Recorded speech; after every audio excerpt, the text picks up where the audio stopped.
Last night's show had an itch in my throat. I woke up this morning and was gone. Black coffee breakfast, not a cloud in the sky.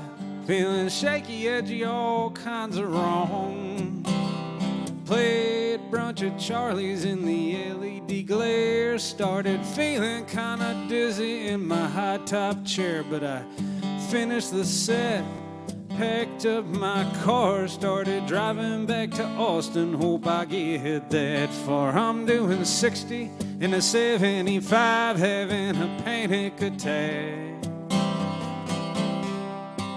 I just got flipped off and passed by a grandma in a Cadillac.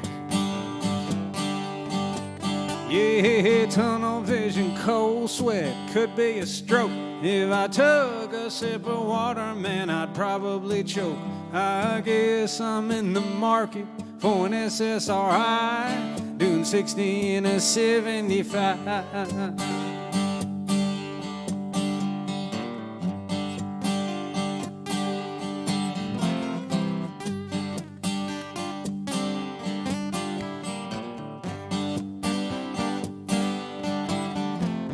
I think of pulling off, maybe making a call. Don't know to who or what the hell I would say.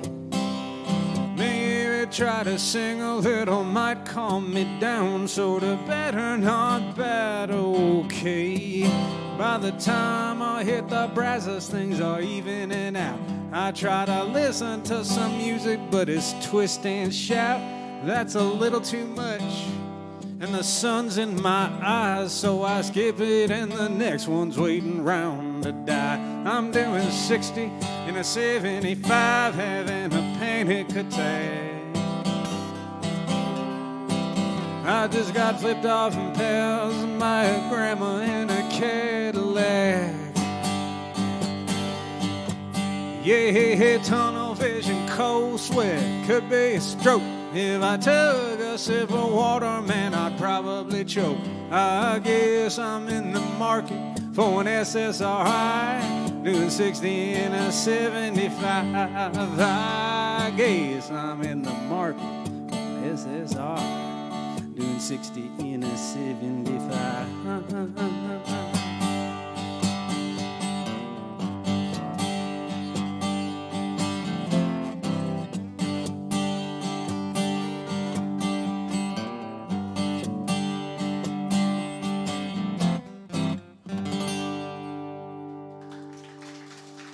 Thank you. It's Terry Klein, y'all. Welcome, everybody. I see a lot of familiar faces out here. Thank y'all for making the trek all the way to Galveston. Thanks to Joel and Angela for having us here at the Old Quarter, both me and Terry. For sure, this is a special night playing at a room like this, so really appreciate y'all. I'm gonna play some songs off of my new album, Book of Life, and the first song is that I'll do is the first track on the record, and it's called Rice Field in the Distance. It's about my great-grandparents, Charlie and Kate Blake.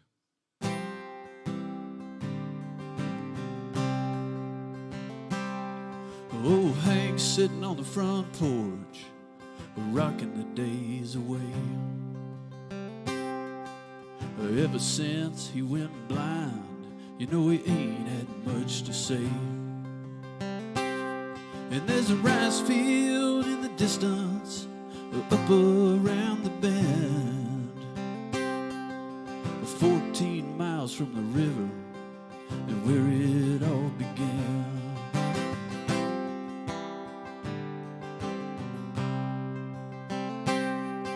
Well, Charlie was old Hank's boy, and the last of a dying breed. A genuine cowboy, he was sturdy as a live oak tree. And if you ever had the pleasure to meet him, you was bound to hear a story or two.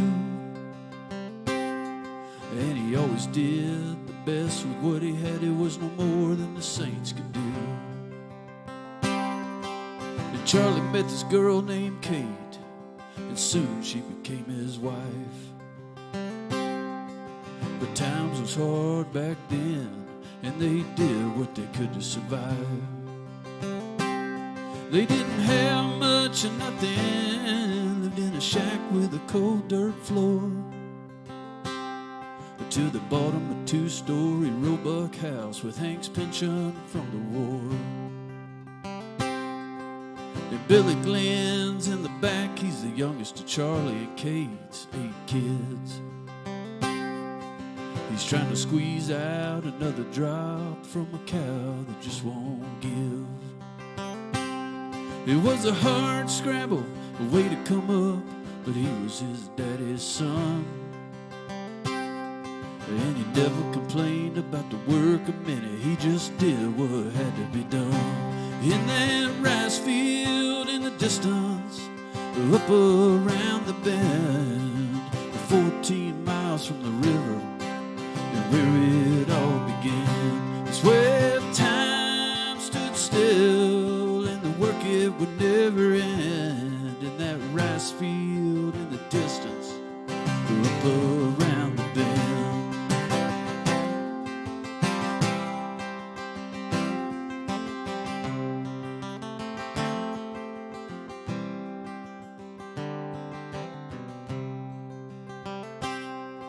Well, Charlie died in that rice field one day. His heart to just give out. And at his funeral, the grown men wept, and it was all they could talk about.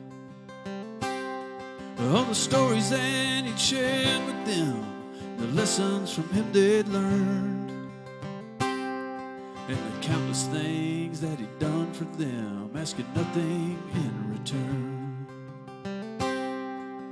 Kate lived to be 97 and on her dying day, where the generations gathered in a circle and all began to pray. Yeah, they reminisced about days gone by and sacrifices made for them. In that rice field in the distance, up around the bend. Yeah, that rice field in the distance, up around the bend, 14 miles from the river, where it all began. It's where time stood still, and the work it would never end. In that rice field in the distance, up around the bend. May the circle be unbroken, and the memories never end. That rice field in the distance, up around the bend. Yeah, that rice field in the distance.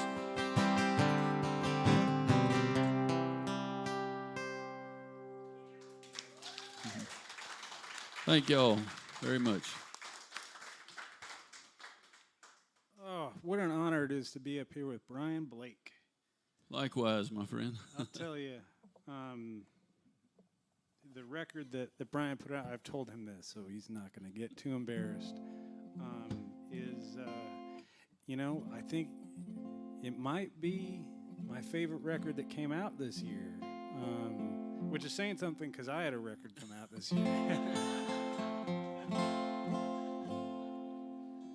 But in any event, I'm here from Austin, Texas, and Brian's going to come and play my regular show there on Sunday, which I'm looking forward to.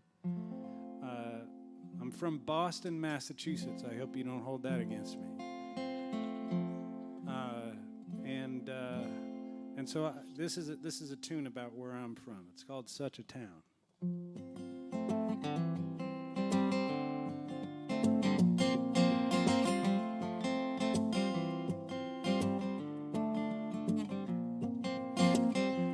Back when I was a grown-up, I had an office with a view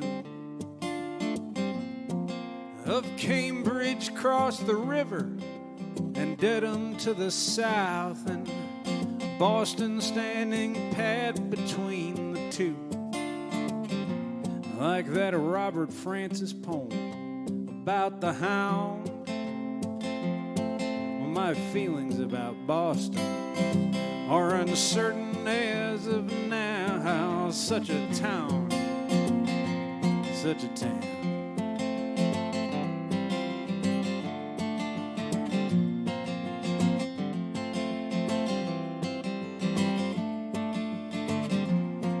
If Fenway Park was crumbling and neglected, and they turned off the Citgo sign, Ray Flynn took down the Rainbow Coalition. That's the Boston I picture in my mind. Not Crispus Attucks, not Paul Revere. No, it's kids throwing rocks at buses and a flag used as a spear. Such a town, such a town.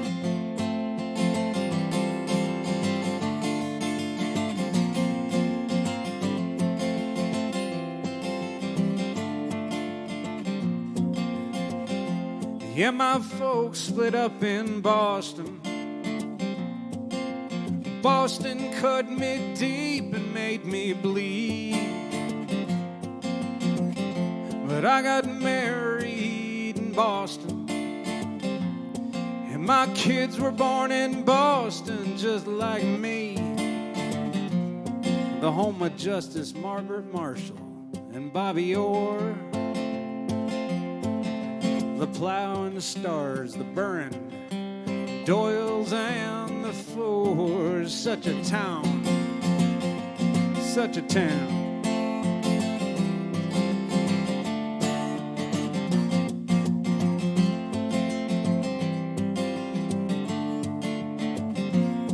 We'll take the red line from Park Street out to Harvard, the orange line from State to Forest Hills. One thing I know about Boston, if I play this song in Boston, it might just get me killed. Well, thank goodness Whitey Bulger's dead and gone. Here's to Kevin White, the Pixies, and Robert Good Show. Oh, such a town, such a town.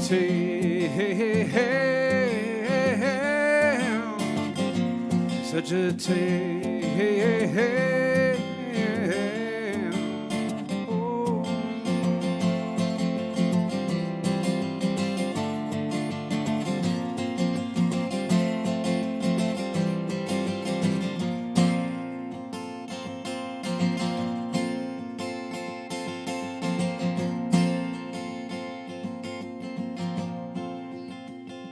Such a tale.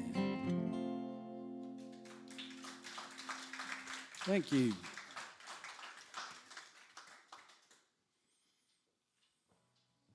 It's probably a balmy like 5 degrees in Boston right now. Probably. Oh man, I went up there one time for work, and we were in Cambridge, I think. And when I walked into our hotel, we were having our meeting. It was 80 degrees out, and when I came out that afternoon, it was like 35. Yeah. And being from the South, that was a bit of a culture shock for me. But we got fairer weather down here, so.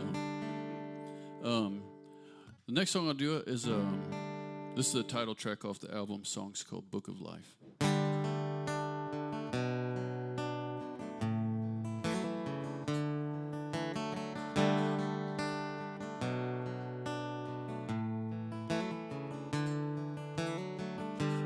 Tell me why Daddy had to leave, she said. Well, I don't know, but it ain't you and it ain't me. But listen to me, son, everything gonna be alright. Now climb up here and let me dry your eyes and try not to worry. Gotta let him go. just some things that we can't control. And he may be leaving and it feels like goodbye, but it's just another page in the book of life.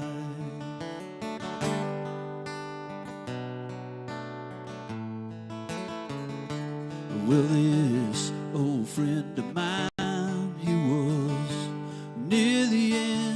He said, well, boy, I never thought I'd live to see you again. So, man, what we gonna do? How we gonna get along? He said, well, never mind it now, just play me another song. And try not to worry, you gotta let me go,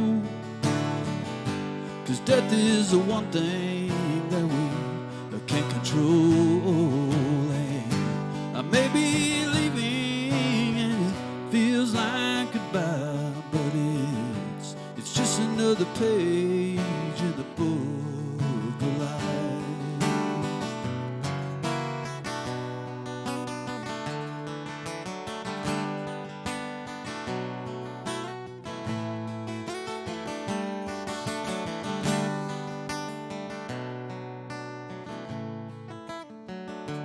Well, I've lived and learned, you know, I've loved and lost, but I do it on loving no matter what the cost. 'Cause when the ashes have settled and the healing's begun, I can't lean on a mother's words to her only son. She said, try not to worry, let it go. There's just some things that we can't control. And sometimes leaving, it can feel like goodbye, but it's just another page in the book of life. Well, sometimes leaving, it can feel like goodbye, but it's just another page in the book of life. Well, it's just another page in the book of life.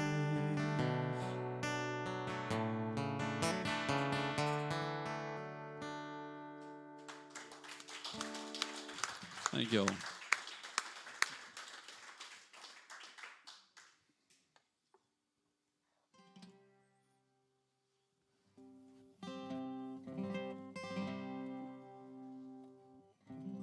Well, let's take one from that book.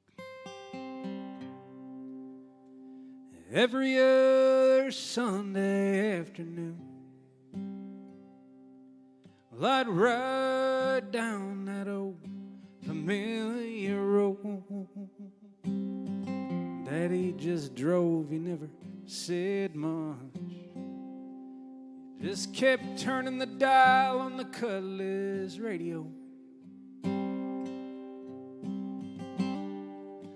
Little green signs ticked off each 1/10 of a mile.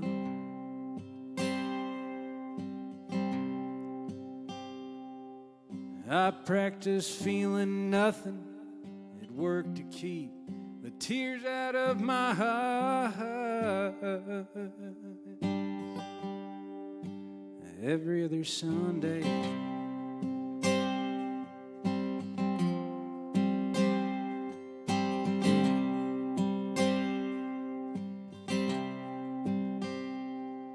my mother lived a block or two off High Street, and an old Queen Anne just barely getting by. Yeah, she'd always be there waiting on the front porch. She'd wave at the car and do her best to smile. Well, Daddy'd wave back and drive away.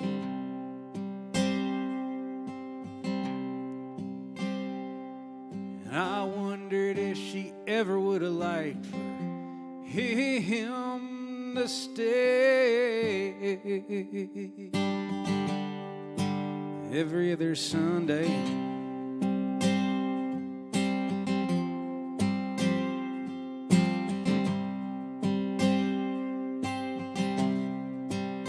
yeah, the darkness would roll in from the east and settle down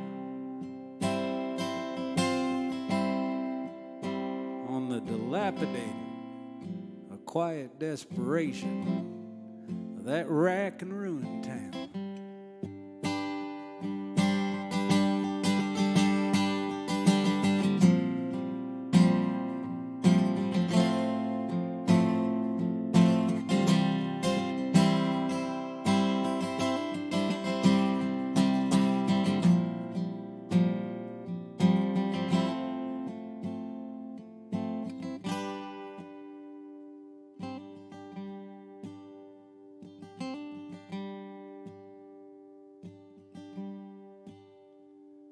We'd eat dinner and make small talk, just us two. And I'd flip on that old black and white TV, he said. Well, Moma'd sit in the kitchen with the lights off, drink a can of beer and smoke a cigarette. At 9, she'd take a shower. She'd kiss me goodnight.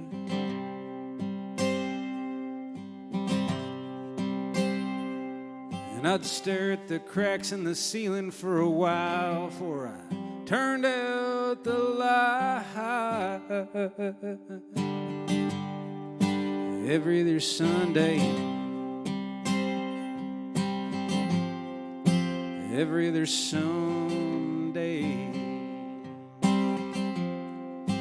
every other Sunday. Hey.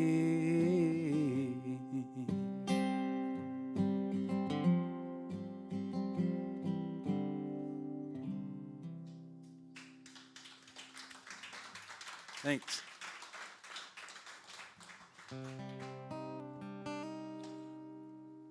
That was awesome, Terry. Thank you.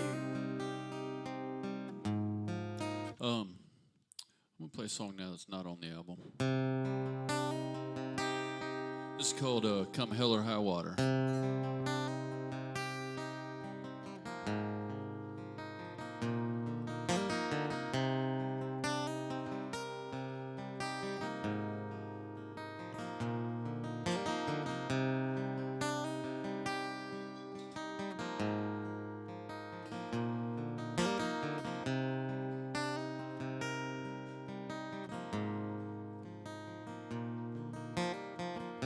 She lay there in silence, nothing on her mind. So if this the last time, it would be the last time that he ever touched her and did her that way. And with the sunrise, it'd be a brand new day. Come hell or high water, this is the end. Come hell or high water, she begin again. Well, come hell or high water, she's leaving him. Come hell or high water, she begin again.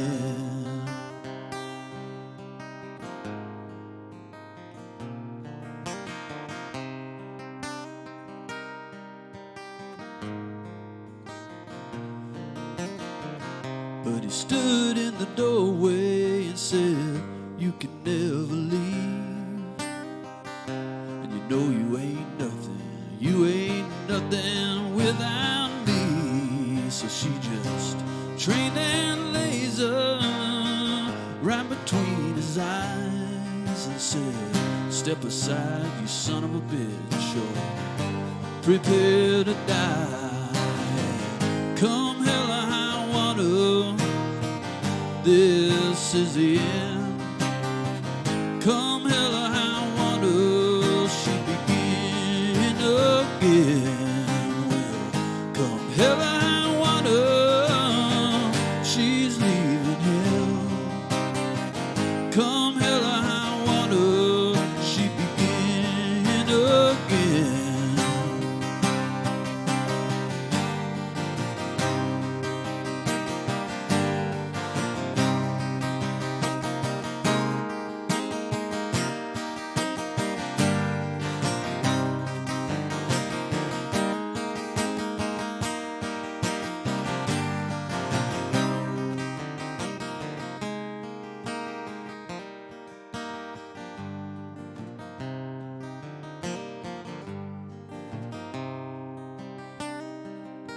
Well, you could hear the sirens for miles around as the dust and the blood became one on the ground.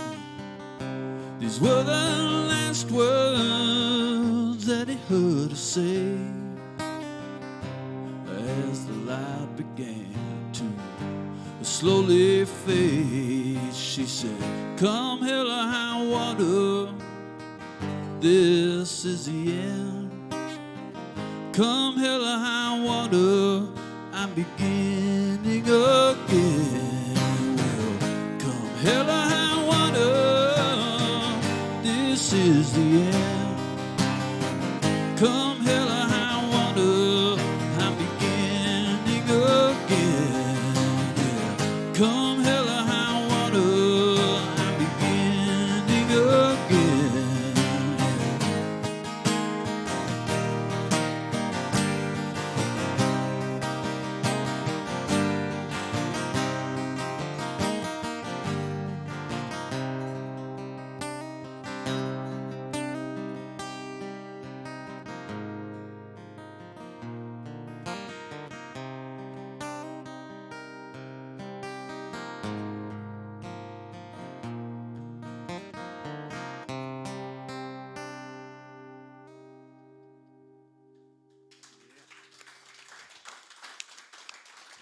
Thank y'all. By the way, I kill off about 3/4 of my characters in my songs. So it's not a good story song if somebody doesn't die. You know? Yeah. My records are just full of dead bodies. Yeah. I guess It's about living and dying, man. Right. That puts me in the frame of mind to play this tune off my new record. It's called The Woman Who Was Lost in the Flood.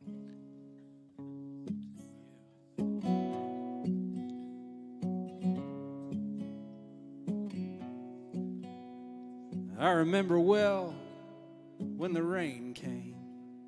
At first it felt like any other storm. Bruise on my left cheek I couldn't cover up, and the collar on my blouse was good and torn. He always said he did it 'cause he loved me. Well, what the hell kind of love is that? He told me that he couldn't live without me. The way he said it made it sound like a threat. And the rain kept on falling. The river burst its banks, still it rolls. And oh, to disappear beneath that raging wild water. Give my best to those I love. The rest are on their own.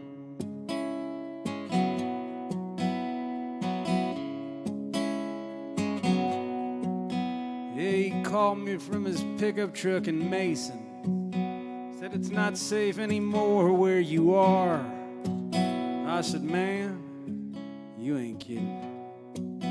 He said, stay put for now, I'm not too far. Well, that's when I walked out of the back door. Let the Llano River take this life away. I left left behind my wallet and that torn up blouse, they'd be searching for my body for days. And the rain kept on falling.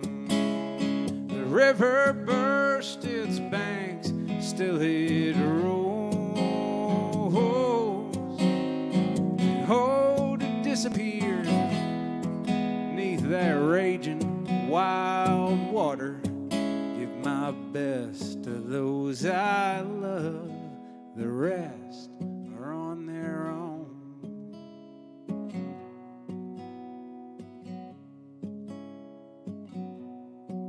Well, this new life looks good on me, if I do say so myself. Nobody down here asked me where I came from. If they did, I'd say I busted out of hell. The local news called it tragic. The woman who was lost in the flood. They said she left behind a young husband, which was true enough, I guess. Yes, it was. In the rain kept on falling. The river burst its banks, still it rolls. Yes, I disappeared beneath that raging wild water. Give my best to those I love. The rest are on their own.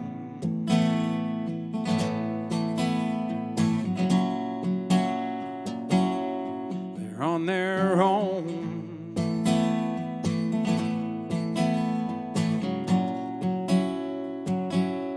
They're on their own.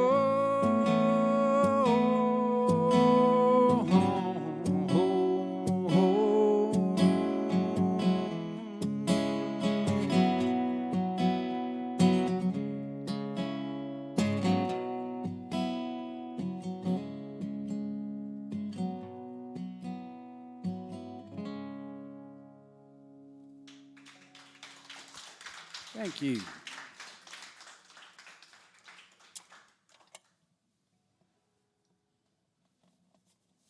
just got attacked by my own beer. Oh, Yeah. that's usually my job on stage, is the klutzy. Oh, I bet I could one up you. You just give me time, brother. Okay. So being here at the Old Court is really, really awesome. Thank y'all for being here with us tonight. And I've seen some really amazing shows here with my father, who's with us in the audience tonight. Hi, Dad. And it was because of my dad that I got started in songwriting. And we were visiting a cousin of ours in Houston, and our cousin is a musician and was playing all these happy songs about our hometown, about liberty. And actually, they weren't very happy songs. They're kind of depressing songs about liberty. And I was like, first of all, I thought it was really cool because he was playing these songs that were originals, and I was talking to my dad about this, and I said, but no, somebody should write a happy song about liberty. And he said, well, you should do it. And I have yet to write a happy song about liberty, but try as I might. And but during that time period, we started, when he started encouraging me, we started coming to places like the Old Quarter and the Mucky Duck together, and that's been a memory I'll always treasure. And saw wonderful people here with my dad, Ray Wiley, numerous times, Ramblin' Jack several times, Ramblin' Jack Elliott, Adam Carroll, Chris Carroll, my heroes, and Chuck Hawthorne. And at a Ramblin' Jack show one year, this was maybe about 5 years ago. We came before Joel and Angela owned the place. it was really cool because Rex Bell owned this place for a long time, and you know, anybody that's a songwriter looks up to Rex. And I came in and Rex was like moving chairs around. I was like, "Can I help?" And he goes, "Yeah, lay this duct tape over these chords." And I was like, "This is the coolest thing ever." And so I got to lay duct tape for Rex Bell. I got that going for me. But we were at this Ramblin' Jack show, and Ramblin' Jack, you know, is a legendary, one of the last true folk musicians of the era that he ran with Woody Guthrie, and learned from him. And put on an incredible show, and I collect set lists of artists, and Ramblin' Jack had a set list sitting on this very table right here. And after the show, I went up and I looked at the set list, and I was like, "Man, I really want to take that." And but I was like, "It's Ramblin' Jack show. I shouldn't." So I waited for his roadie to come out, and his roadie came out, and I said, "Hey, can I have that set list?" And he said, "No, Ramblin' Jack uses that quite often." And if you know Ramblin' Jack, he tells really long, rambling stories, kind of like the one I'm in the middle of right now. But he always has a way to kind of bring it back home. It's really cool. And he can go on for 10, 20 minutes now. I promise not to do that tonight. But so he said, no, he uses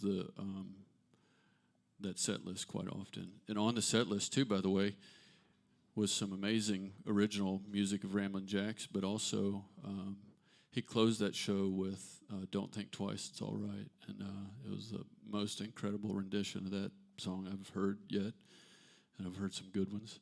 And so he wouldn't give me the set list, and I was like, okay, it's fine. But he said, here, and he gave me Ramblin' Jack's guitar pick, and which was this giant triangular bass guitar pick. And I have a picture of Ramblin' Jack on stage holding a glass of wine, and on the stage is this table, the set list, and that guitar pick. And after the show, my dad and I were, at some point during the night, Ramblin' Jack was talking about one of his ex-wives. And after the show, my dad and I were riding back to Liberty, and somehow we started talking about his ex-wives. And my dad said, he said, I don't know what it was, but it just wasn't meant to be. And so the next day we were hanging out at a place in Liberty at the barbecue shop, and my dad was working on a project, and I sat there and wrote this song with Ramblin' Jack's guitar pick. Well, my 3 ex-wives were real nice ladies, but something about marriage just drove me crazy. I don't know what it was, but it wasn't meant to be.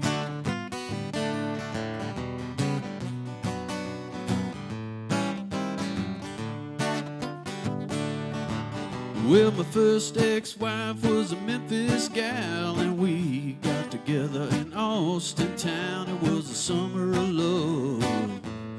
We got married, and although we had a real nice family, them pastel colors didn't agree with me. I don't know what it was, but it wasn't meant to be. Well, I wanted to stay, but it wasn't meant to be.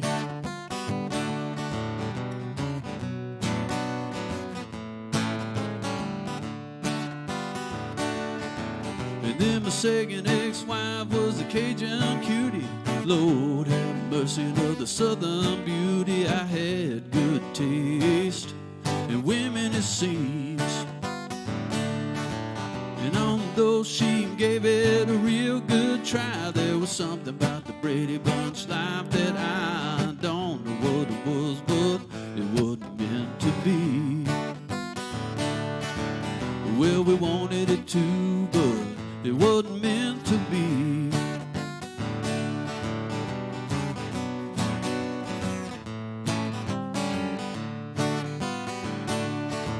And Then my third ex-wife was a scholarly type, a fine young woman, just my style. I found the one, well, finally. But all honeymoons must come to an end, and so did this one, my friends. I don't know what it was, but it wasn't meant to be. Well, we tried to work it out, but it wasn't meant to be. You know, my 3 ex-wives are real nice ladies, but something about marriage just drove me crazy. I don't know what it was, but it wasn't meant to be.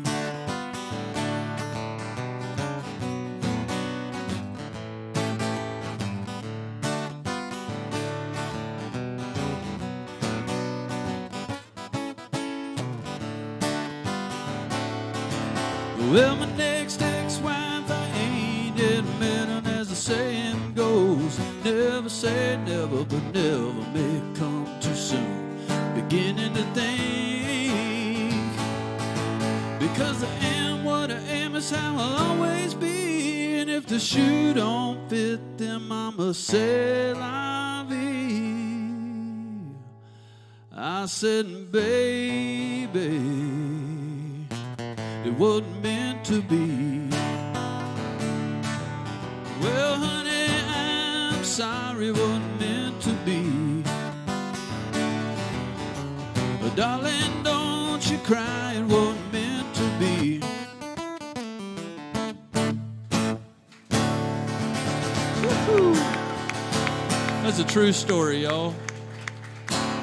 And I should say, too, before I pass it back to Terry, that the second ex-wife is here, the Cajun cutie, and she can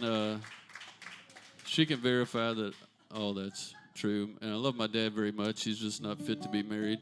He calls himself a feral bachelor, and it's true. Yeah. Marriage. I've been married to the same woman for 21 and a half years. Oh, well, thanks. And I'm a recovering lawyer, as not a whole lot of you know me.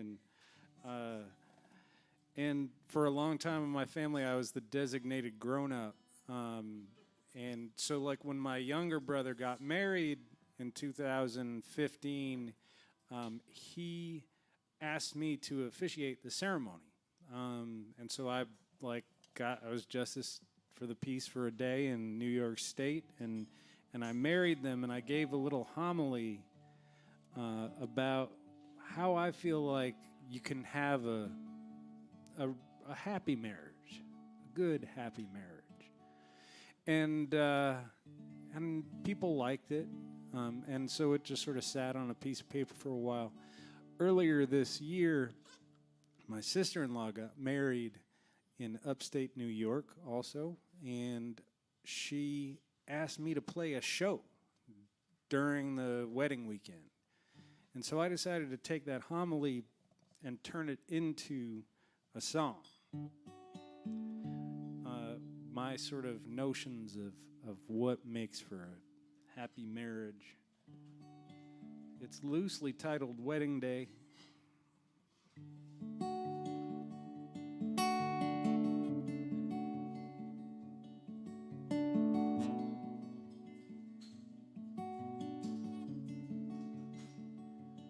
Say I love you as much as you can.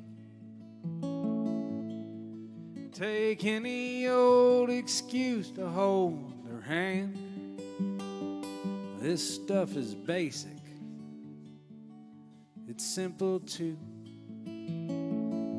but so is a sunrise.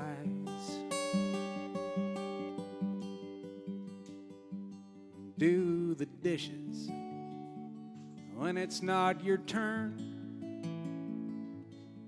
It's not about what's owed or what's been earned from a giving heart. The unexpected bloom in good and bad times.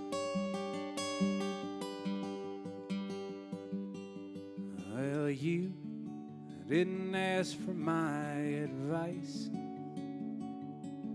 but I'm giving it to you all the same. Yeah, we're all out in the meadow here tonight on the eve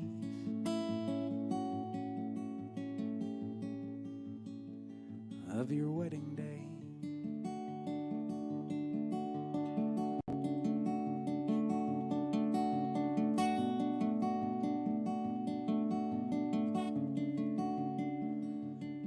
Dress in layers, 'cause things will change. You can squeeze your eyes shut, the fact remains. Change will come, and when it does, best leave the light on. Be excited and full of heart, like every speck of dust is a work of art. 'Cause these moments shared, they make up a life you can look back on.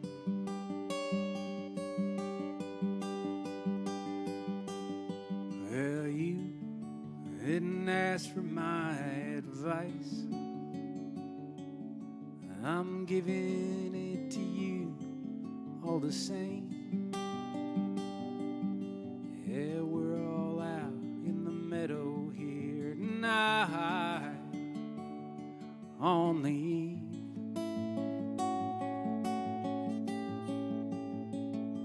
of your wedding day.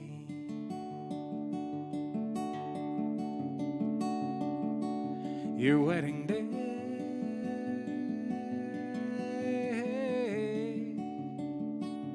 Wedding day.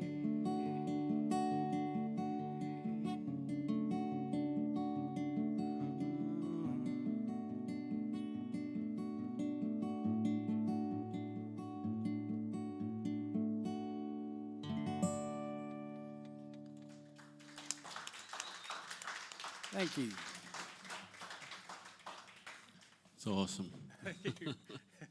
That one's not out anywhere. No. Is it? Yeah. No. It's beautiful. Thank you. It's all true. I've been married just 20 years now. My sister's here. Y'all been married a long time. Oh, Lord. But I like that line, dress in layers. It's true. Yeah. So my album is kind of a concept album about my family and our roots in the Liberty area, and which go back quite a number of years. And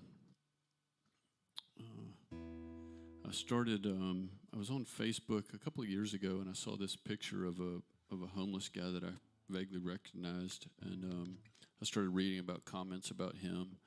And turns out he was a homeless World War II veteran that hung around Liberty, and his arm was cut off at the elbow. And after seeing him, I remember seeing him around town when I was a kid, and like uncomfortably staring at his one arm that had a prosthetic hook on it, and a hook like that. And I was probably 6 years old or so, and like you don't see that kind of thing every day, so I would probably stare a little bit too long, and but turns out he was quite a character. His name was J.D. Lowe, and in fact, one of the ways he's a character, he liked to have his beer, and so for beer money, sometimes he would rent out his hook for $1 or $2 to the girls, or to the boys, and the boys would scrape the hook on the girls' windows glasses at night,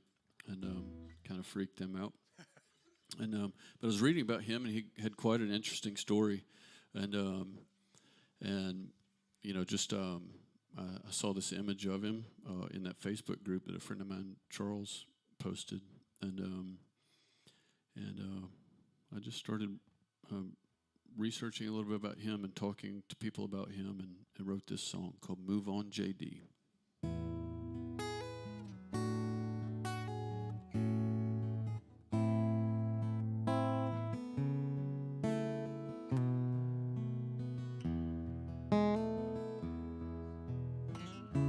Well, JD came home with a Purple Heart, lost his good arm in the war. He spent his days down off Beaumont, behind Old Man Wiggins' store. And he'd smile at all of the passers-by as he nursed on an ice-cold beer, till the police came and would run him off. They'd say, JD, it's time to move on from here. They'd say, well, move on, JD. Move on from here. Well, you can go anywhere you want, but you just can't stay here.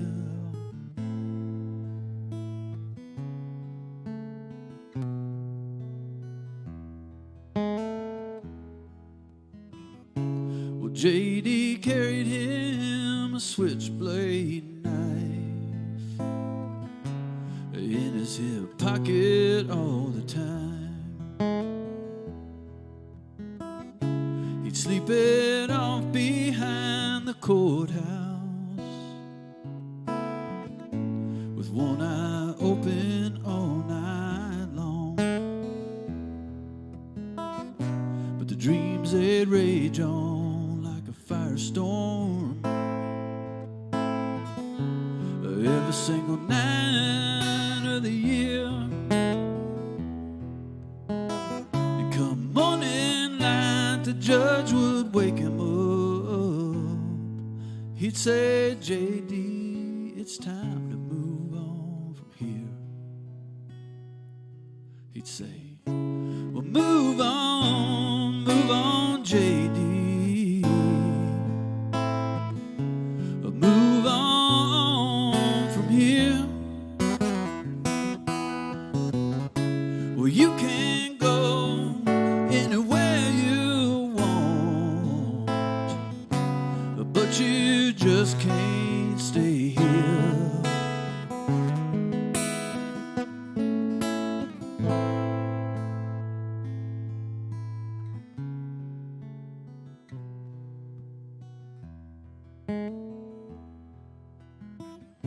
Well, JD got his angel wings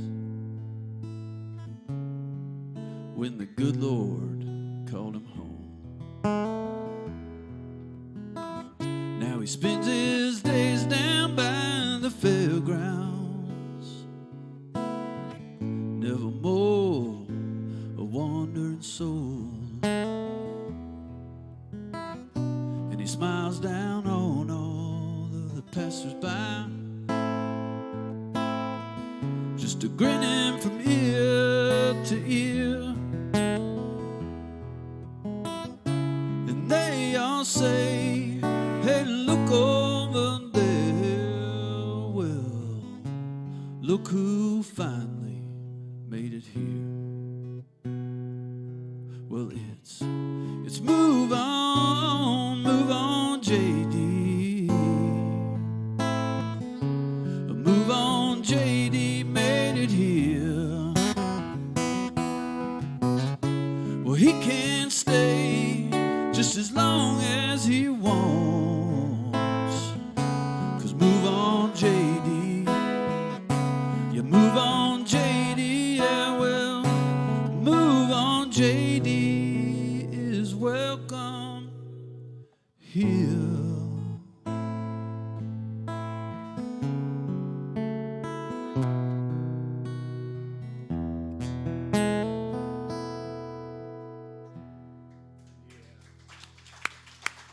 Thank y'all very much. That's for J.D. Lowe, wherever he is. I mean, I've listened to a lot of songs, a lot of songs, and I've listened to a lot of new songs this year.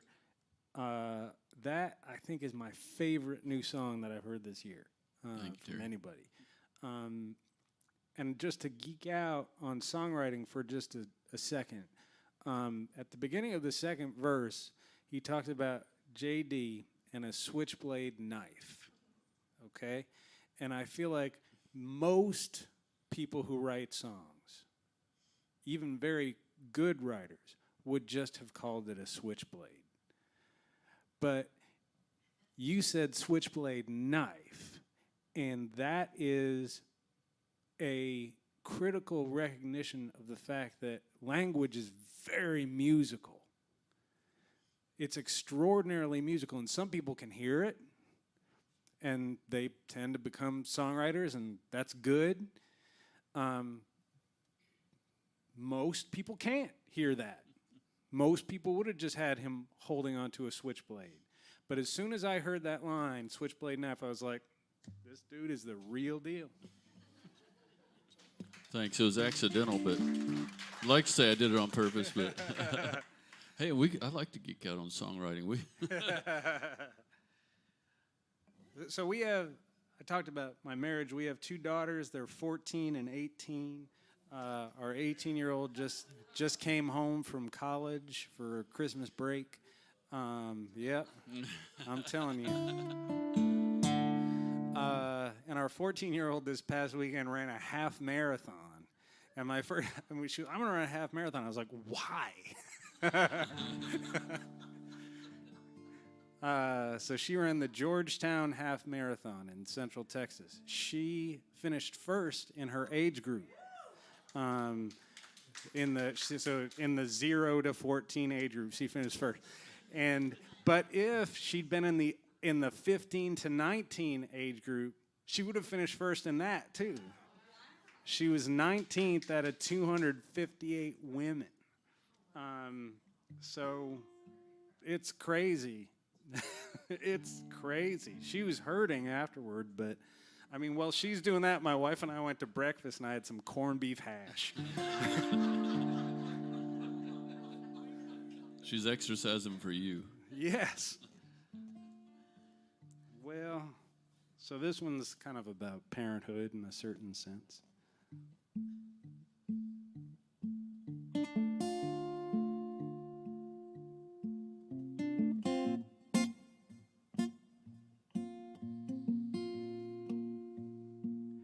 Does the fish feel the knife?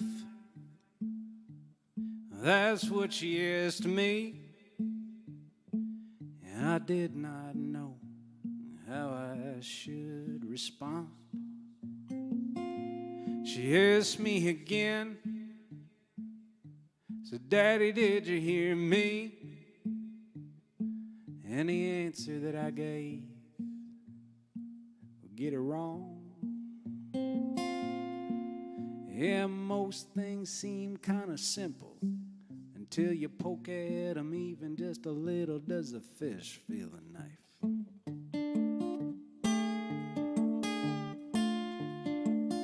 What happens when we die? Is it kind of like sleeping? She asked me this, and I was at a loss. Driving home from a wake early in the evening, I'd seen her staring up at Jesus on the cross. And you can't say no one knows, not to a girl who's 4 years old. Does the fish feel the knife?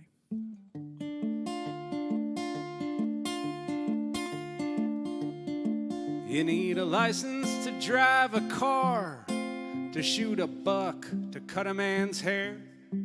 Anyone can have a kid. I'll send you home, good luck, take care, as the fish feel the knife.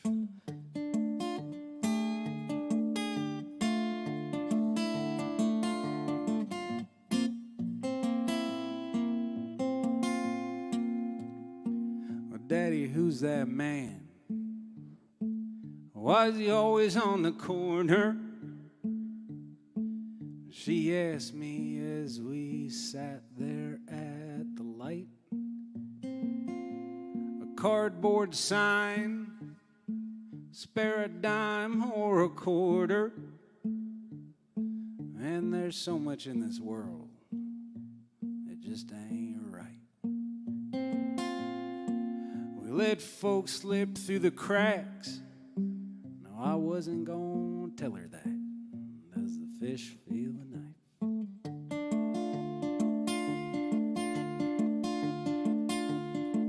You need a license to drive a car, to shoot a buck, to cut a man's hair. Anyone can have a kid. I send you home, good luck, take care. Does the fish feel the knife? Does the fish feel the knife? Does the fish feel the knife?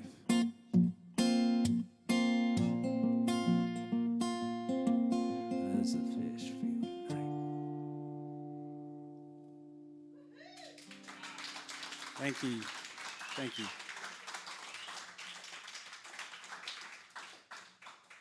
That's true words.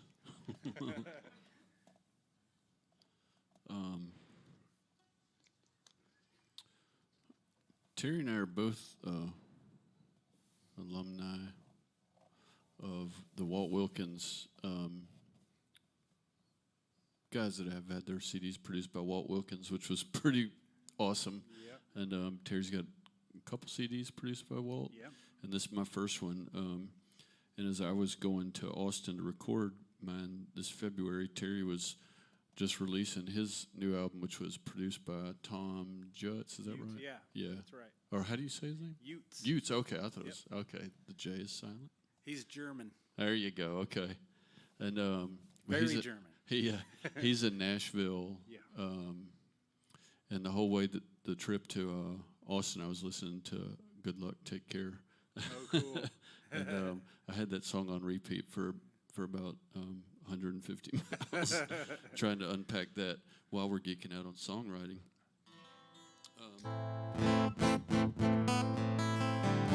I got to know Adam and Chris Carroll a little bit during after meeting them here.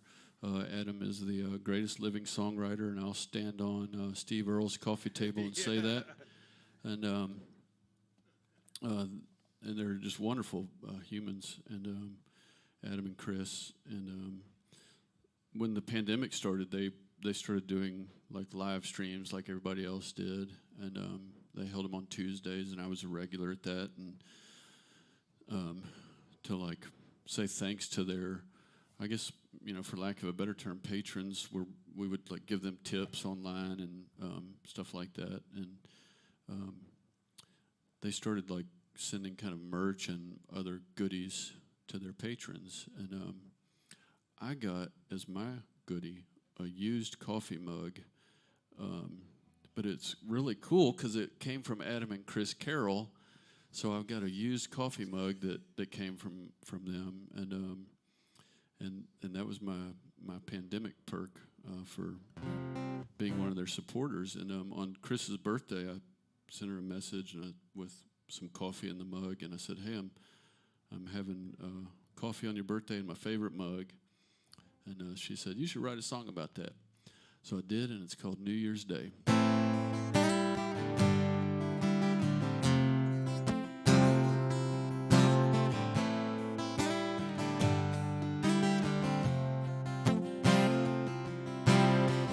Got this old mug on my shelf, I take it down and pour myself a cup and think of what used to be.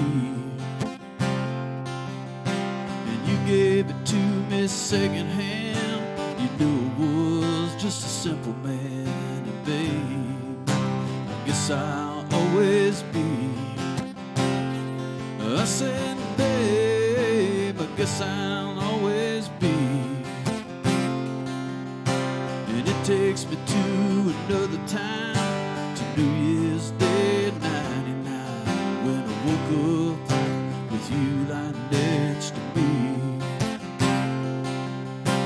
We made love to Bell Bonnet Blues, and now when I hear it, I'm reminded of you, and I wonder, do you ever think of me?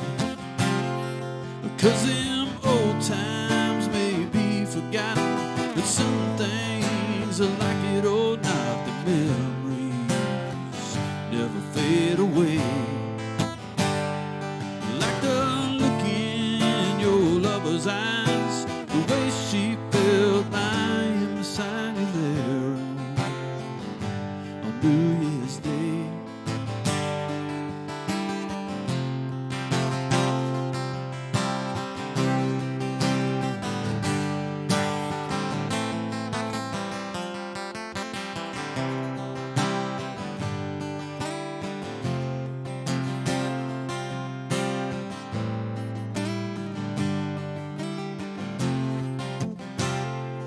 Well, I got this old black and white of us. I take it down and wipe off the dust of all that used to be.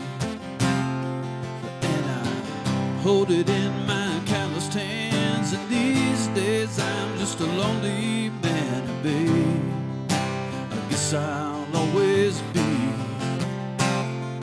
But I'd give it all to go back in time to New Year's Day '99, when I woke up with you next to me. Because them old times may be forgotten, but some things, baby, like it or not, the memories never fade away. Like the look in your lover's eyes, the way she felt lying beside you there on New Year's Day. Yes, it's a look in your lover's eyes, the way she felt lying beside you there on New Year's Day.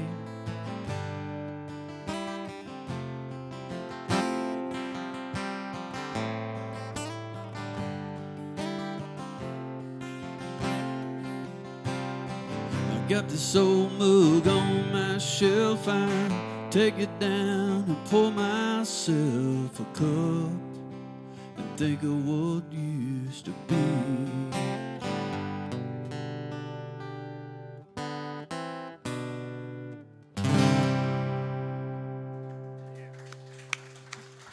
Thank y'all.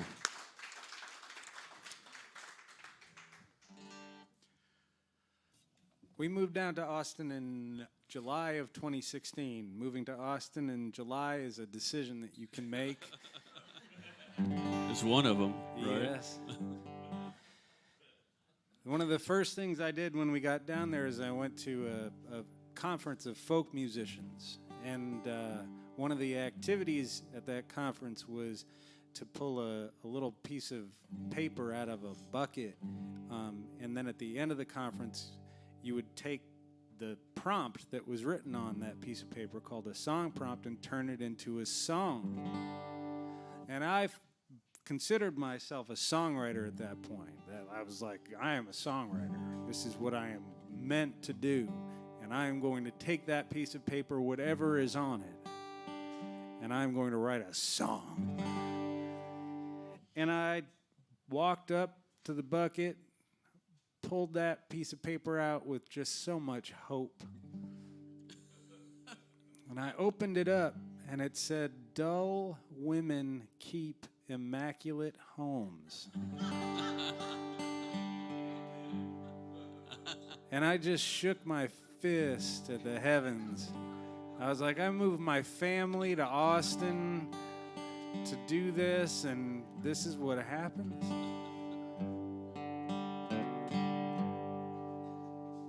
But But then I went out and I wrote this tune. And 48 hours later, I sang it for a conference full of like really good folk musicians, and it opened up some doors for me in a sense. And it's on that first record that I made with Walt, which is called Great Northern. The thing about Walt is there really is nobody on earth who you'd rather do your first record with, I don't think. I mean, he is so warm and caring and wonderful and patient. Some of my happiest moments in my entire life have been spent inside the four walls of that studio with him. In any event, this is Dull Women Keep Immaculate Homes.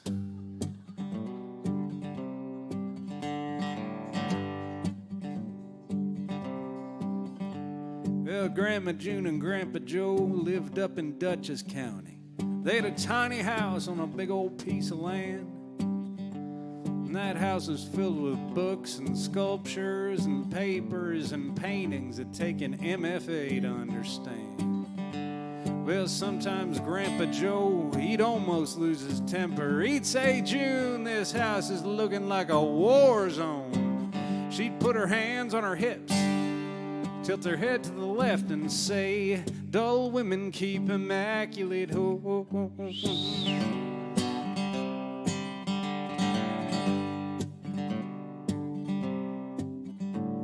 Well, Grandpa Joe passed, and oh, how she missed him. That tiny house became a shrine of their love.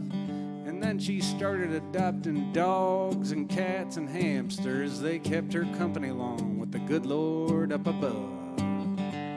But Daddy didn't like it, not for one single second. He said, Mama, what on earth is going on? She put her hands on her hips, tilted her head to the left and said, dull women keep immaculate homes. And she said, oh, I've been so blessed. There's joy in this life, and you can find it if you're willing to make a mess.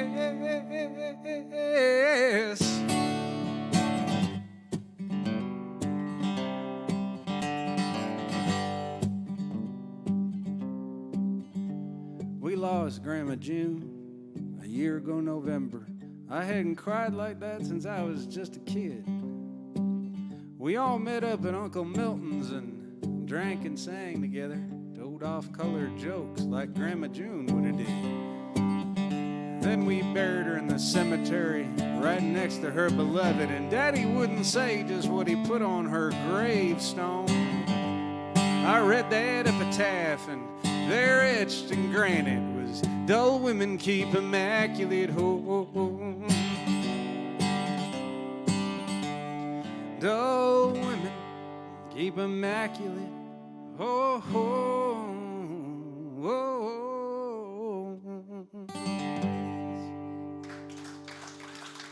Thank you.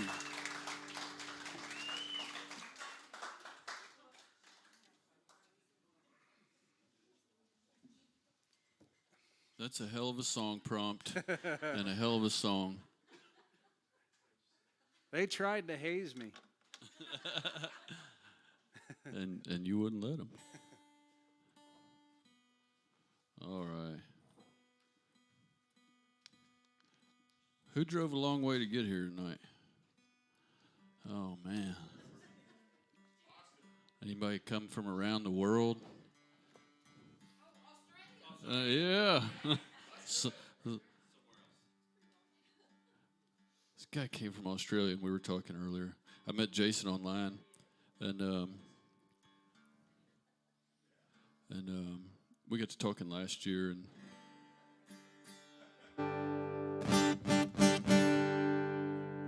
we had similar musical interests, and we're just talking about music, and like I said, my album is about my family and Liberty, but also people around Liberty and places around Liberty. And one place in particular is an interesting place. A lot of you from Liberty might know about it, called the Ott Hotel, and it's a It's a place that is of all the establishments out there, it's certainly one of them. And I've stayed there a number of times, and it's a cool place. The people that run it are great people, but it's kind of an apartment house for ne'er-do-wells. It's been around for almost 100 years now, and to give you a sense of scale, I guess the rooms rent for about $80 a week, and so actually, and the hotel is haunted, and I've stayed there, and I can vouch for it. It's definitely haunted, and but through some sort of thing not of my making, a lot of these songs that I'm singing for you tonight were written in the Odd Hotel, or started in the Odd Hotel. So I might have had a little bit of help here and there. But Jason I wasn't going to play the song, but Jason was like, man, I love that song. So I'm going to do this song right now called The Odd Hotel.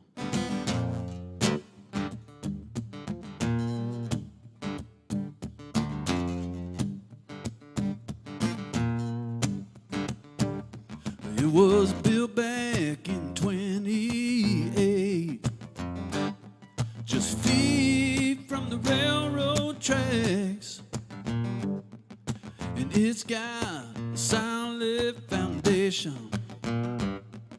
You know it was made to last, and all the trains came in from Louisiana, from the land of the rising sun. And when the engine screamed in to that depot, now the men began to run to the Odd Hotel. Yeah, the Odd Hotel. The Odd Hotel. There was nothing like it around. And old man Will and Lady Odd took all of the money in from every salesman down that line. And for 365 days a year, she ran the finest place in town. But then a rumor began to swell, and things they started to change. And even Bonnie and Klein, who stayed there one night, said something was mighty strange about the Odd Hotel. Yeah, the Odd Hotel. Said the Odd Hotel. Well, there was nothing like it around. And old man William, he was the night guard for 50 some odd years. And he saw thousands of souls coming through them doors and a running out in fear. There was the preacher, a man from Beaumont, and the widow from across the bay.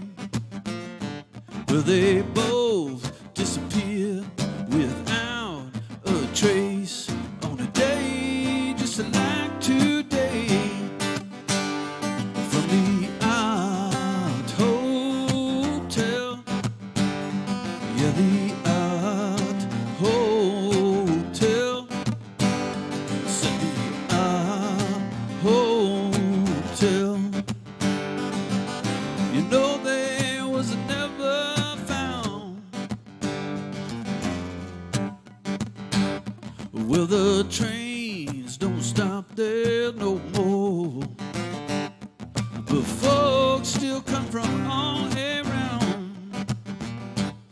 They say something just ain't right in this river bottom town, and you won't see them very often. You gotta catch them while they hide. Yeah, they're a supernatural attraction. They're the ghosts of the eye. Said the Art Hotel. Yeah, the Art Hotel. Said the Art Hotel. Well, there was nothing like it around. Yes, the Art Hotel. There was nothing like it you will ever find. It's the Art Hotel. All right, thank you. There you go, brother. And you too could own the Odd Hotel. It's for sale right now.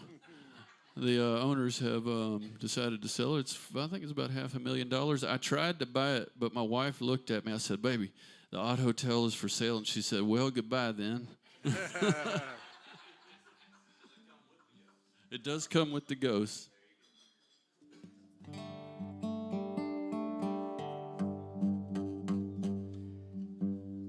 My wife's grandmother was an incredible lady. She was from the upper Midwest and was one of the first women to attend UCLA.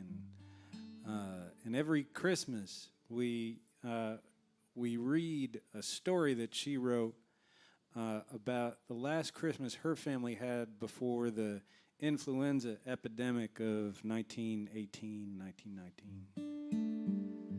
And when in the middle of the pandemic, right before Christmas, I wrote this tune and released it really fast. I co-produced it with a friend of mine from Colorado named Jackson Emmer, who's a brilliant songwriter. And we scraped it together, and I was kind of happy with how it turned out. It's called The Last Great Christmas. Outside Fargo, North Dakota, Papa loosed the reins. December 23rd, 1917. Two girls wrapped in cashmere sat upon a sled. The snow spread far as the eye could see. Just when it felt like the ride would never end, the farmhouse and a barn came into view. Now the horses halted and shawls were thrown aside. Into Grandma's arms, the girls, they fairly flew. You know the past, it's a distant mirror. And history repeats. Pulled apart, stuck together. Misfit refugees, mothers, fathers, sons, and daughters. Pray the Lord their souls to keep.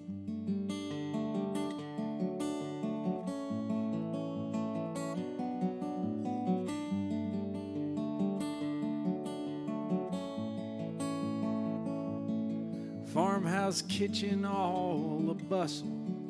Roasted turkey and rhubarb pie. Bland lutefisk and lefse too, of course. And then Christmas Eve together, all did brave the cold to visit Kate the calico pony, and Dan the old gray horse. Then came time for supper. King and commoner fared the same. No one lingered at the table on that night. Now all gathered in the parlor, hugs and kisses and gifts exchanged. Candles on the Christmas tree burn fleeting, warm and bright. It's the past, it's a distant mirror,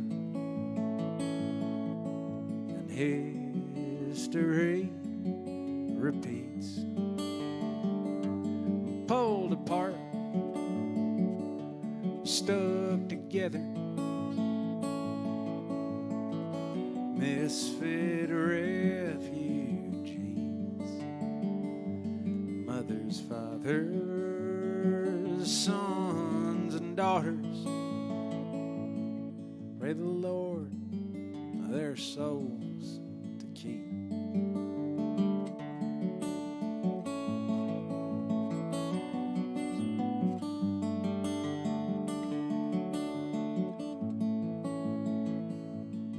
It was the last great Christmas, but no one knew it then. The laughter and the joy soon left behind. War and influenza raged all through the next year. It was the last great Christmas for all time.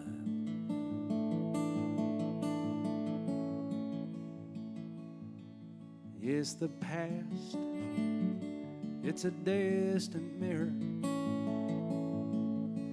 and history repeats.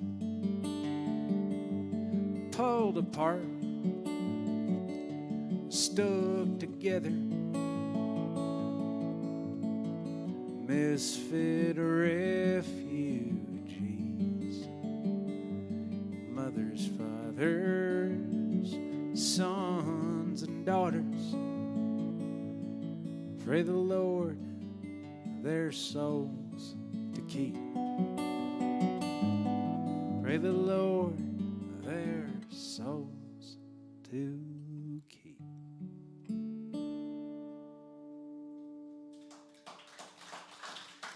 Thanks.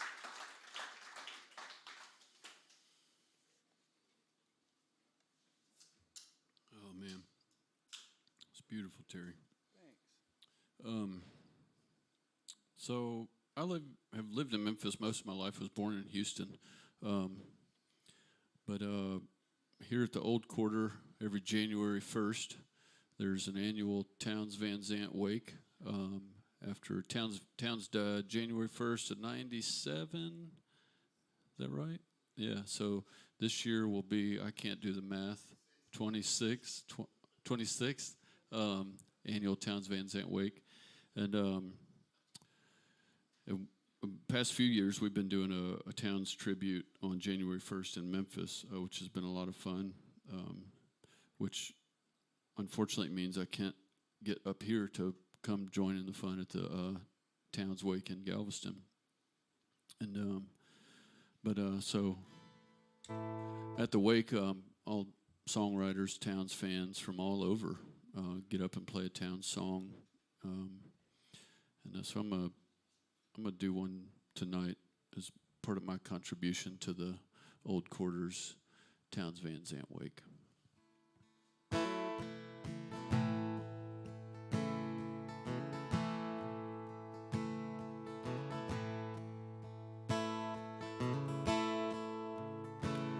My home is Colorado, where the proud mountains tall,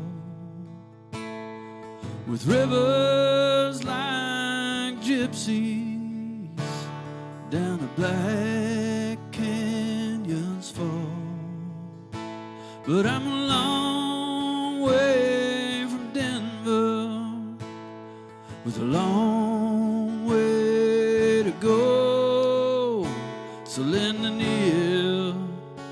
to my singing, for I'll be back no more. Well, I left home a young man, and now I'm full 17, with nothing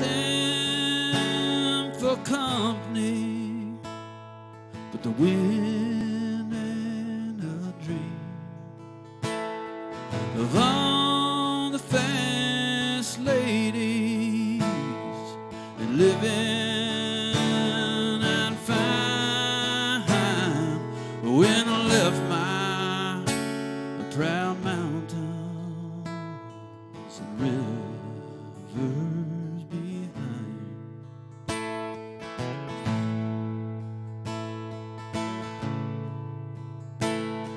Well, I rode and I rambled like a leaf on the wind, and I found my fast ladies and a few hard traveling men.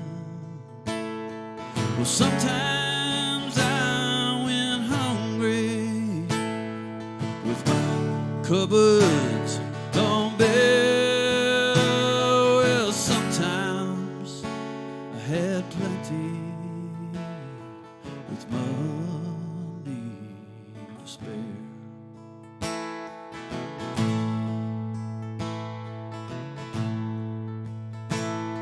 Well, I made me some friends, Lord, that I won't soon forget. Well, some are down under, some are traveling yet. But as for me, Lord, well, I'm headed for home, back to high Colorado, nevermore for to roam.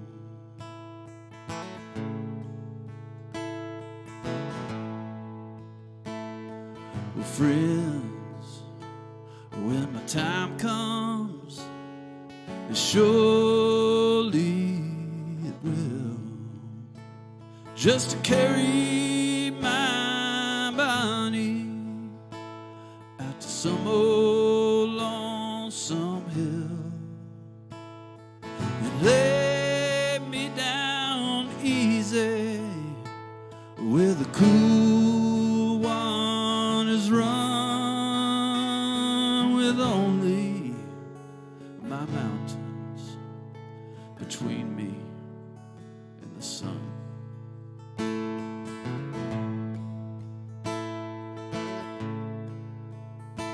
Well, my home is Colorado.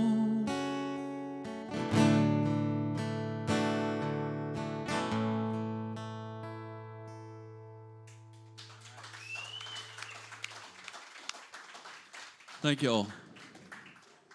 You want to do 2 more each? Sure. That work? That sounds good. Okay.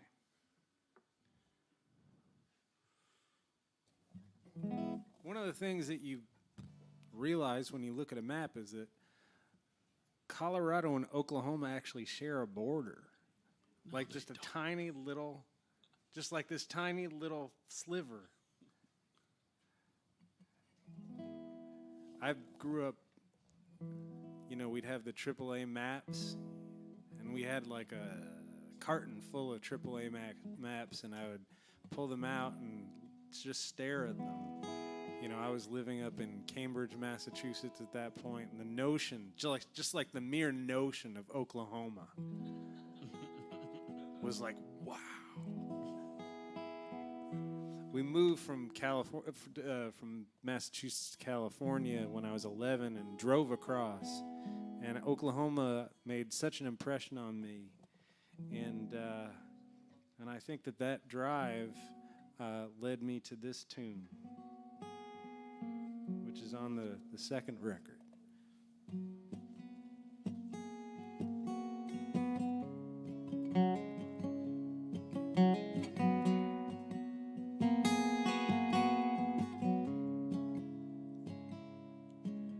buy a 6-pack of beer east of Chakotah. At a truck stop, and I get back onto the road. I drink one after the next, and I admire that prairie sunset. And I hope I-40 carries me back home. Well, my sister said the dad could use a visit. I said I don't know what good that would do. See, I've been drinking and depressed and kind of useless. She said it might not be a bad thing for you to. So I'm driving across Oklahoma, doing all I can to stay in my own lane. Should have turned around back in Arkansas, but I got my mother's blood in my veins. Oh, oh,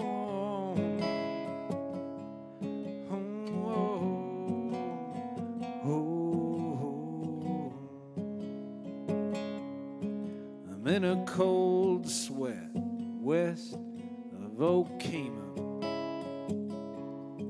I wish my racing heart would just give it a rest. I think of pulling off, picking up a half pint of Smirnoff, but I hear my mother's sweet voice in my head. She said, I need you to try and be there for your daddy. I know it's hard for you, just do the best you can. She was gone just a few short hours later. And Dad refused to let go of her hand. So I'm driving across Oklahoma, doing all I can to stay in my own lane. Should have turned around back in Arkansas, but I got my mother's blood in my veins. Oh, oh,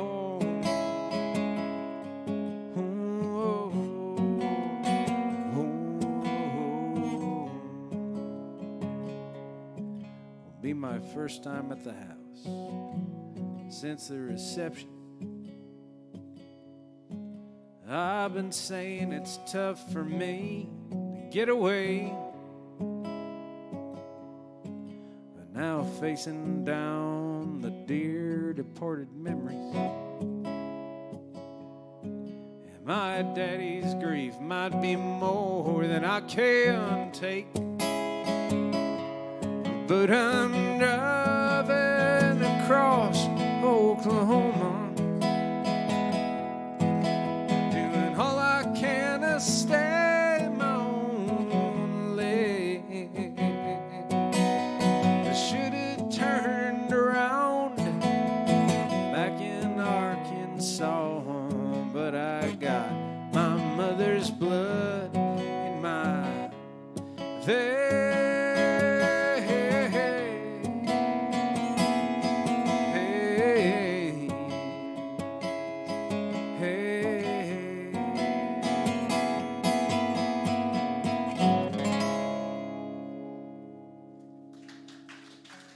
Thanks.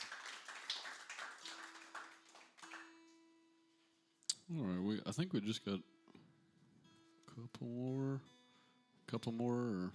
One. Okay. Gotcha. I should take this opportunity to tell y'all that both Terry and myself, we have some merch for sale in the back. We'll be happy to part ways with towards the end of the show after we get done here. I think it was Hayes Carl. I heard or I read this thing where he said he's basically now a professional T-shirt and koozie salesman. Yeah. And so we do have some T-shirts and we have some koozies, ladies and gentlemen. And but Hayes Carl, of course, he got his start basically here at the Old Quarter. And funny story about that. I think I heard Ray Wiley tell it. Hayes was bartender here for a while, I think, and Ray Wiley said that, or Hayes was always bugging him and wanting to be hanging around. And of course, Hayes is a genius. And Hayes told Ray Wiley, he was like, "Man, I really want to get into show business." And Ray Wiley handed him an amp and said, "Here, carry this to the truck, and you'll be in show business," or something to that effect. And when Hayes released his first album, he came through Memphis and told this story. He was playing a sold-out show at this outdoor pavilion that we've got called The Shell.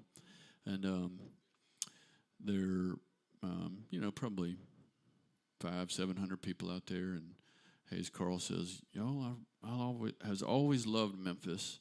When I released my first album, I came through Memphis and I played at this little club called Kudzu's. And Kudzu's is a dive bar of dive bars. And it's where one would go if they're nobody. And at the time, Hayes, was just out there doing his thing. And he says, now he was telling this in Memphis to 500 to 700 people. And he said, what I remember about playing here in Memphis in the early days was I played there at Kudzu's. And it was my first album, and I had a trunk load of CDs in the car. And came out after the gig, and somebody had broken in my car and stolen all the change out of my ashtray. But they left all the CDs. And, of course, all the people there knew where Kudzu's was and thought it was the funniest thing ever. And so now my car is parked right out there. And wouldn't it be something if I went out after this gig and all that was left in there was but a bunch of CDs?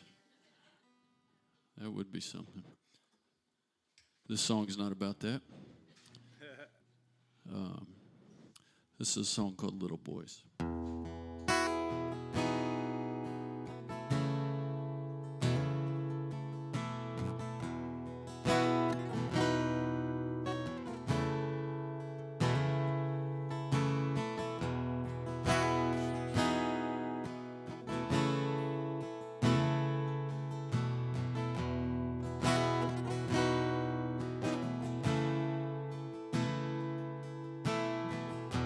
The first time I saw the old man cry was the day his own father died. And throughout all the years, he never shed another tear like the one he did when his daddy died. The one he did when his daddy died.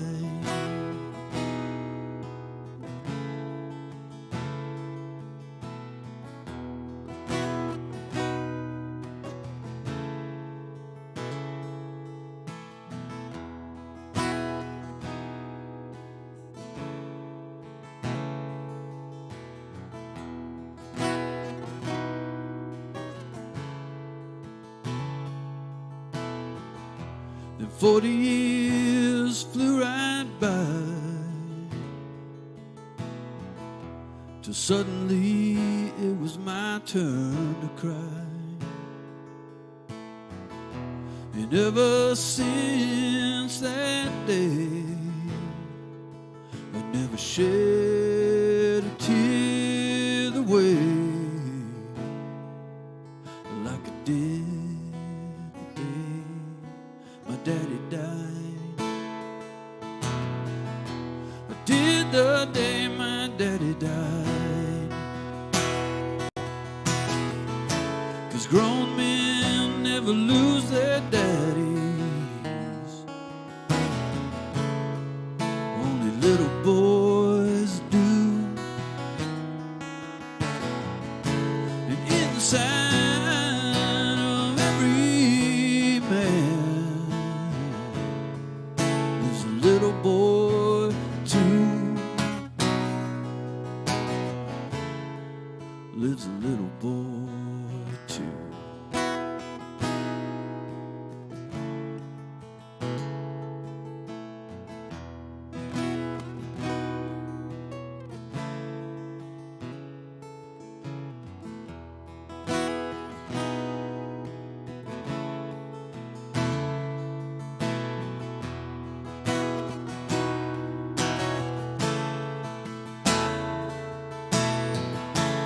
When the hour is here for you to scatter me with the wind, we're out on a Seven Hollows trail where you will understand then. My son, you'll understand then. The grown men never lose their daddies. Only little boys do. And inside of every single man lives a little boy too. Yes, inside of every single man lives a little boy too. Lives a little boy too.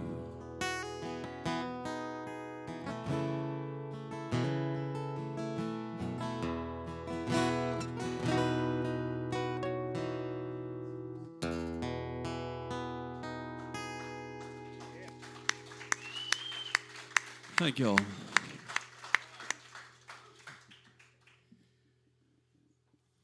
Thank y'all so much for listening. It's Hear, been hear. it's been my pleasure. Thanks, Joel. It sounds great. Just a whole lot of fun. And Brian, this has been good. I feel like we should do this again in a couple days. Let's do it. How about, what's going on? We should go to Austin or something. Yeah. Sunday, maybe we can find some place to play in Austin.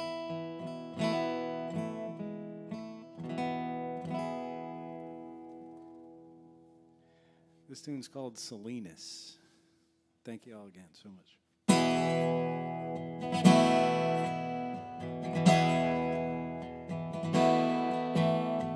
I once knew a woman from Salinas, so fine, like a ripe bell pepper in a pepper patch. She's sometimes on my mind. In this rusted old grain truck to Monterey I ride. In the cannery I work. In the cannery I'll die. Sweet Eliza on Fridays, sweet Jane on Saturday. They give me some of their loving, and I give them most of my pay.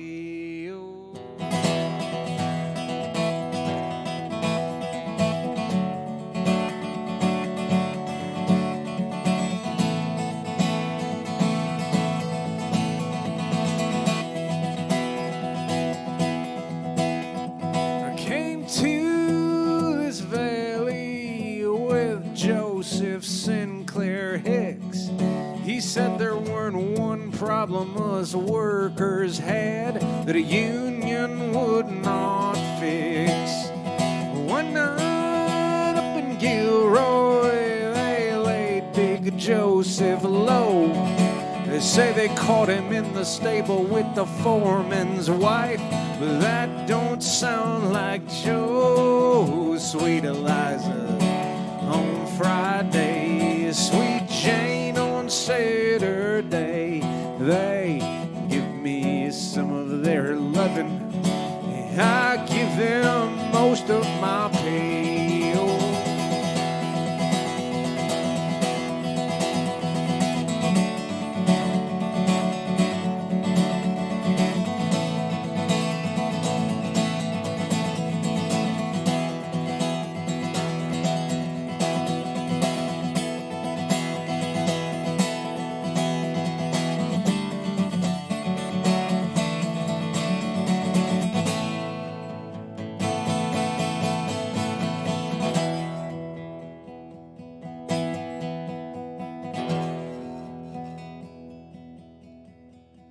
Done with the good Lord, and I hope you understand.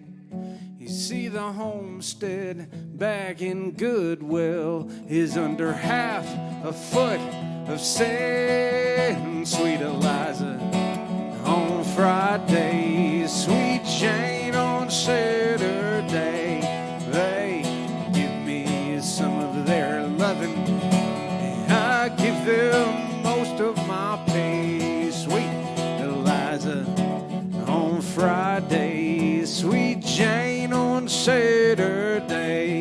They give me some of their loving, and I give them most of my pay.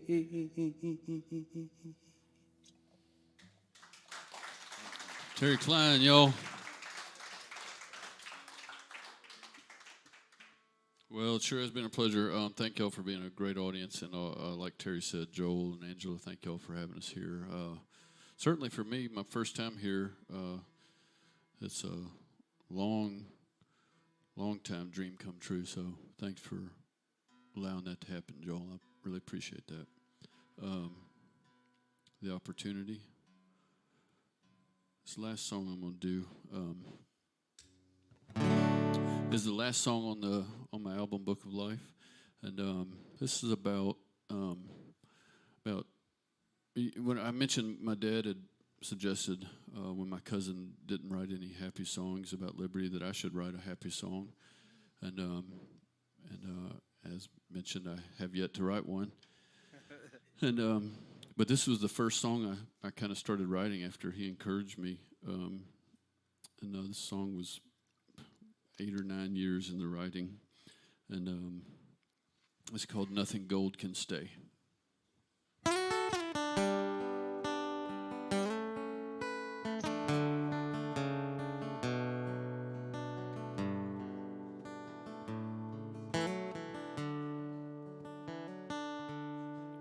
What's become of my hometown? Everything on Main is closing down, and Phil the barber, he's dead and gone. And as the sun is setting on the courthouse steps, looking back, I have no regrets, but when I'm here, I feel all alone. So I make my way to the Methodist church, and a stained glass don't do nothing but hurt, and it cuts me, 'cause they don't even know my name. And as I step out in the light of this cool autumn night, I realize nothing gold can stay. 'Cause if you drive east on Highway 90, that's where you'll find it. It was the jewel of the Trinity. But now all that remains is my love of the name, and memories of being free. Well, I was free without a past. past, but my freedom didn't last. Well, nothing gold can stay.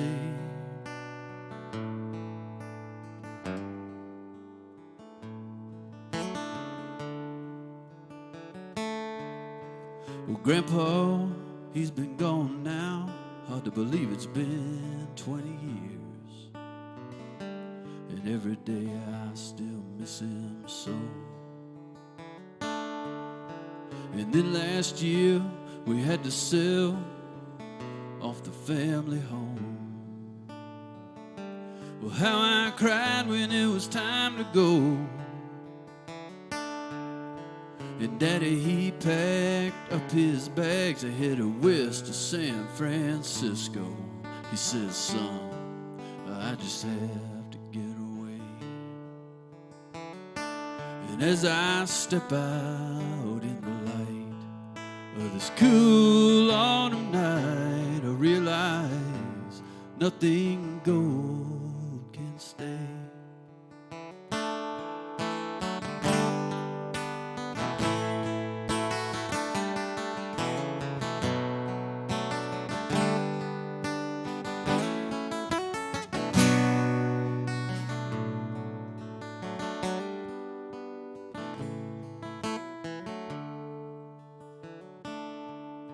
Well, sometimes I think of how I can never really go back home.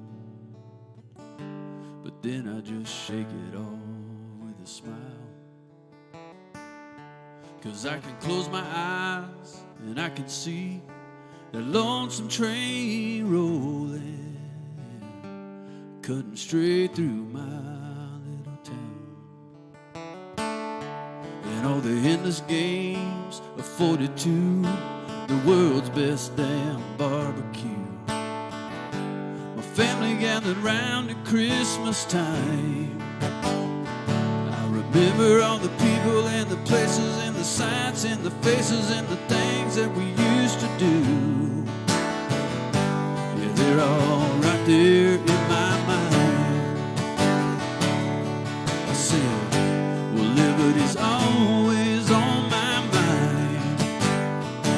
And if you drive east on Highway 90, that's where you'll find it. It was the jewel of the Trinity. But now all that remains is my love of the name and memories of being free. Well, I was free without a past, but my freedom didn't last. Well, nothing gold can stay. Yeah, nothing gold can stay, Lord. Well, nothing gold can stay.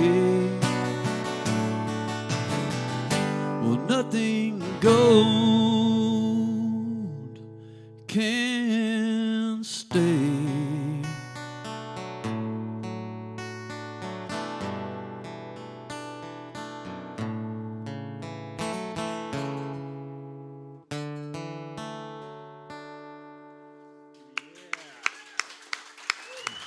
Thank y'all so much. It's been a lovely audience. Terry Klein, everybody. Thanks, Joel and Angela. Brian Blake. We appreciate it.